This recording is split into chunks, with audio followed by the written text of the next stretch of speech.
the call of God continues, correction. He never withdraws them. When once they are given, I like that. When you are Sabbath school teacher, that's God's call for you. Sabbath school superintendent, whatever, church elder, tanan, it's God's call. And God is giving you that responsibility. And you belong to the institution of the Seventh-day Adventist Church that serves religious education for faith and practice. That was our presentation last night. That the people will grow spiritually. And that is your part. Bakit sunod? Muna ang ato bahin, ato karya, ng ato buluhatong ihatag sa Diyos sa matag sa kanato. He does not change his mind when he gives his grace to whom he sends his call. Ang pagtawag sa Diyos, grasya ka na sa Ginoo. Di ba? Grasya sa Ginoo ka ng pagtawag. Ano man? Dili lang ka rin, itawag, tapos na. Pamura ipay, hinaan diya karon. Nagpasagot nga napos lang. Ang uban igsoon, wala lagi kayo, igora na buyong, ingon og tiwason ng buklira, wala man tiwasan, tiwasan sa uban, wala din yun. Mga igsoon. Now, God has called us. And when we are called, we have the responsibility well in the church. Many are called, but few are chosen. As we continue, many are called, and few are chosen. Minsan ito ba? Mga bugnaw o mga tuswin ang pagtuo walang mutuo. Mga kaisunan, ini kabuntakon. Buka kasulti ka ninyo na ang pagtawag sa Diyos sa sari pagod. Balik ka sa original small group of Jesus. Kung sari-sari ka. When Jesus called his official representatives who would carry his message and his authority. I like that. The original small group, gamay na pong group yung Jesus sa sila. God's representatives who would carry his message and his authority. I like that. Representatives giving the message of Jesus and his authority. Ang ako pumunta ng mga kitalaga mag-igsunan. Gibati ba nimo sa imong estado sa pagkakristuhanon, sa pagkakaroon na ikaw kinuordyod nga representative of Jesus and you are given his message and his authority? Do you represent that calling wherever you are? Mga kitalaga na mag-igsunan. Magka-representa ka kita sa nagtawag ka na to. Ingon man nila sinulat ni Dr. Maxwell, when God called his official representatives who were giving his message and his authority, he gave them different responsibilities. Where are they from? Not a single rabbi. Ingon si Dr. Maxwell, ipantawag, dili. Mas malang rabbi, Pastor Prito, saan siya? Teacher. Not a single rabbi among the original members of the small group of Jesus. Wala dito rabbi dito. Wala teachers. Ordinary people.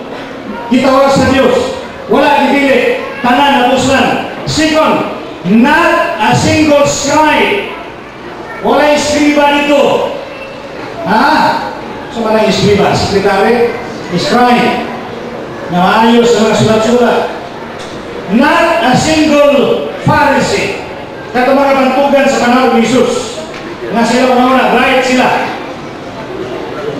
Kung replikado mo, kaya ganoon na sila na right sila, ako ba di kayo mo tanaw right? Mo may delikado. Scriba, Pharisee. Not a single Sadducee. Saddusyo, o mga Scriba, o mga Pariseo. Wala dito sa original small group of Jesus. Pilay membro sa small group of Jesus. 12 of them. Not a priest. You see, what is the emphasis?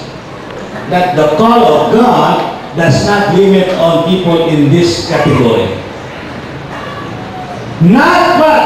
nobody from the religious establishment.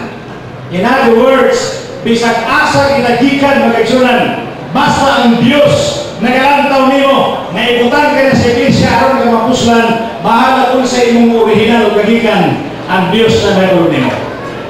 Yeah! Kadaghan sa itong kaigsunan, walay inispirahan parehas sa uban, walay inispirahan parehas ng ministro, ang ilang productivity according to their responsibility. And so on, we can just give our salute and respect to them. Brother Isada is here.